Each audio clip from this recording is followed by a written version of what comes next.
రాష్ట్ర వ్యాప్తంగా రోజు రోజుకు చలి తీవ్రత పెరుగుతోంది. ఉదయం రాత్రి సమయంలోనూ సింగిల్ డిజిట్కి టెంపరేచర్స్ పడిపోతున్నాయి.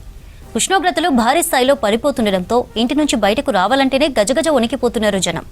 గ్రేటర్ హైదరాబాద్లోనూ చలి తీవ్రత ఎక్కువగా ఉంది.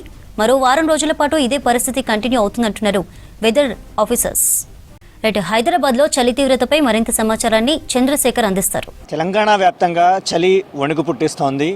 అయితే తెలంగాణలో ఉత్తర ఈశాన్య దిశ నుంచి చలిగాలులు పెరగడంతో ఆ చలి ప్రభావంతో ప్రజలు బయటికి రావాలంటేనే వణికిపోతున్నారు. ప్రస్తుతం మనం హైదరాబాద్లో ఉన్నటువంటి ట్యాంక్ బండ్ దగ్గర ఉన్నాము.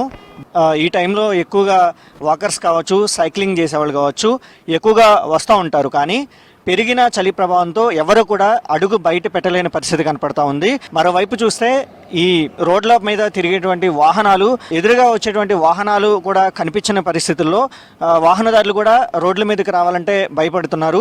ఎందుకంటే మనకు కనిపించేటువంటి ఆ పొగమంచుతోటి సుమారు ఒక 10-20 అడుగుల దూరం వచ్చేదాకా కూడా వాహనాలు కనిపించకపోవడంతో ఇక్కడ ఎక్కువ యాక్సిడెంట్స్ అయ్యే ప్రమాదం ఉంది. కాబట్టి వాహనదారులు కూడా ఖచ్చితంగా వాహనాల యొక్క హెడ్ లైట్స్ ఖచ్చితంగా ఆన్ చేసుకొని వాహనదారులు ప్రయాణించాలని చెప్పేసి అధికారులు ఇప్పటికే ప్రకటించారు. మరోవైపు ఈ చలికాలంలో దుమ్ము ధూళి కణాలు కూడా మనకు కంటికి కనిపించిన కణాలు ఎక్కువగా మన బాడీలోకి చేరి మన అనారోగ్యం పాలు చేస్తాయి. కాబట్టి ఈ చలికాలం ఉన్నన్ని రోజులు కూడా ఎవరైనా సరే ఏదైనా పని ఉన్నప్పుడే బయటకు మాత్రం రావాలి. అది ఉదయం కావచ్చు, సాయంత్రం కావచ్చు అని అధికారులు ఇప్పటికే పొల్యూషన్ కంట్రోల్ బోర్డు అధికారులు ఇప్పటికే తెలియజేశారు. ట్యాంక్ బండ్ దగ్గర కొంతమంది సందర్శకులు ఇక్కడ ఉన్నారు. వాళ్ళతో మాట్లాడి అసలు ఈ చలి ఎట్లా ఉంది అనేది కనుక్కునే ప్రయత్నం చేద్దాం. ఎట్లా ఉంది చలి? చాలా హెవీగానే ఉంది. వాతావరణం కూడా ఎలా ఉంటుందో చలికాలం కూడా విజిట్ చేద్దామని పొద్దున్నే వచ్చి చూసాం. ఎట్లా ఉంది మీ ఫీల్? ఎట్లా ఉంది అంటే లాస్ట్ ఇయర్తో పోల్చుకుంటే ఈ కాలం చలి ఎక్కువ అనిపిస్తుంది? ఉంది, ఎక్కువగానే ఉంది. బాగా హెవీగా ఉందండి చలి అయితే. ఇక మార్నింగ్ టైంలో కూడా మనం విజిట్ చేస్తే ఎలా ఉంటుందని చూడడానికి వచ్చాం. కొంచెం చాలా హెవీగా అనిపించింది చలి అయితే. కూల్గా ఉన్న క్లైమేట్ అంటే చలి ఎక్కువ అనిపిస్తుందా? ఎక్కువ అనిపిస్తుంది బాగా. ఎక్కడికి వెళ్తున్నారు? అలా చూడడానికి వచ్చాం. ఈ చలి ప్రభావంగా ముఖ్యంగా చూసుకుంటే చిన్నపిల్లలు, వృద్ధులు ఎక్కువగా తీవ్రంగా ఇబ్బంది పడుతున్నారు. ఎందుకంటే చిన్నపిల్లలు ఉదయాన్నే లేచి స్కూల్కి వెళ్ళాలి కాబట్టి ఆ చన్నీళ్ళతో స్నానం చేయాలి ఇదే చలిలో. అందుకనే విద్యార్థులు తప్పని పరిస్థితుల్లో లేచి ఉదయం పూటే లేచి స్కూల్కి వెళ్లాల్సిన పరిస్థితి. ఇంటి నుంచి బయలుదేరి ఆ స్కూల్ బస్సులో స్కూల్కి చేరాలంటే ఈ లోపు చలి బాగా ఎక్కువ ఉంటుంది కాబట్టి విద్యార్థులు తీవ్ర అవస్థలు పడుతున్నారు. మరోవైపు వృద్ధులు కూడా వాళ్ళ బాధ చాలా తీవ్రంగా ఉంది. ఎన్ని చెద్దర్లు కప్పుకున్నా సరే ఈ చలి ఆగటం లేదని వృద్ధులు చాలా తీవ్రంగా ఇబ్బంది పడుతున్నారు.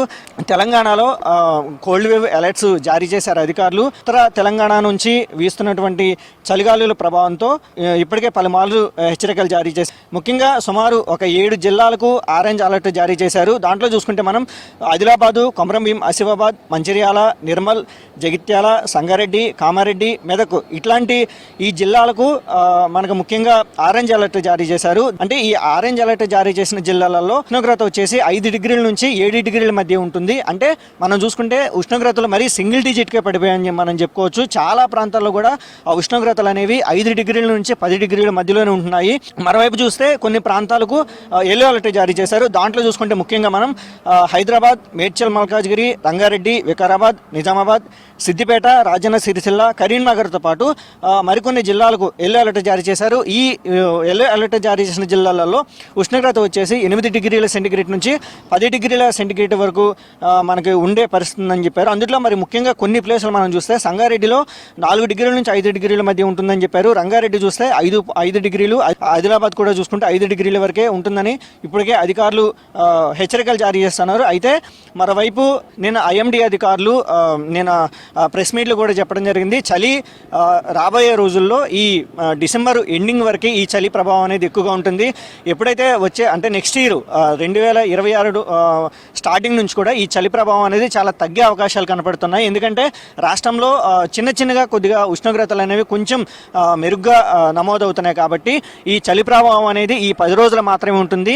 జనవరి స్టార్టింగ్ నుంచి కూడా ఈ ఉష్ణోగ్రతలు కొద్దిగా పెరిగే అవకాశాలు కనపడతాయి. నిన్న ఇప్పటికే ఐఎండీ అధికారులు ప్రకటించారు. అయితే స్టార్టింగ్లో కొంచెం పెరిగినప్పుడు కూడా ఒక 10-15 రోజులు అంటే సంక్రాంతి వరకు కూడా చలి కొంచెం తగ్గి మళ్ళీ సంక్రాంతి నుంచి మళ్ళీ ఒక 10 రోజుల పాటు ఊపందుకునే పెరుగుతూనే అవకాశాలు కనపడుతున్నాయని నిన్న ఐఎండీ అధికారులు ప్రకటించారు. మరోవైపు పొల్యూషన్ కంట్రోల్ బోర్డు అధికారులు కూడా ఇప్పటికే మార్నింగ్ వాకర్స్ ఎవరైతే ఉంటారో రోడ్డు మీద వాకర్స్ సైక్లింగ్ చేసేవాళ్ళు కూడా అవసరమైతేనే తప్ప ఎట్టి పరిస్థితుల్లో రావద్దు, బయటకు రావద్దు, కొంచెం లేట్ అయినా పర్వాలేదు, ఉదయం 9 దాటిన తర్వాత వాకింగ్ చేసుకుంటే బెస్ట్, ఎవరైనా వాకింగ్కి వచ్చే వాళ్ళు కూడా మాస్కులు ధరించాలని చెప్పేసి పొల్యూషన్ బోర్డు అధికారులు కూడా ఇప్పటికే ప్రకటించారు. చాలా ప్రాంతాలలో మనకి సింగిల్ డిజిట్ ఉష్ణోగ్రతలు నమోదవుతున్నాయి కాబట్టి ఖచ్చితంగా ఆరోగ్యపరమైనటువంటి జాగ్రత్తలు పాటించాలి అని ఇప్పటికే ప్రకటించారు. ఎందుకంటే చలికాలం అనేది చాలా డేంజర్ ఇది సీజన్ కాబట్టి. ఎందుకంటే సమ్మర్తో పోల్చుకుంటే చలికాలం అనేది మన బాడీ ఎక్కువగా మనకి బాడీ సపోర్ట్ చేయదు, ఒంట్లో హీట్ కూడా తగ్గిపోతూ ఉంటుంది కాబట్టి ఎక్కువగా హార్ట్ స్ట్రోక్లు వచ్చే ప్రమాదం ఉంది.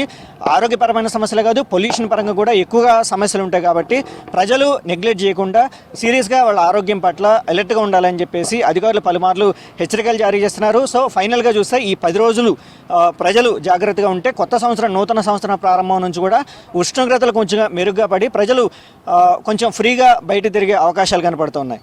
కాబట్టి అధికారుల సూచనలు పాటించాలని పలుమార్లు కోరుతున్నారు. కెమెరామెన్ సిద్దిక్ తోటి చంద్రశేఖర్, విసిట్ న్యూస్, హైదరాబాద్.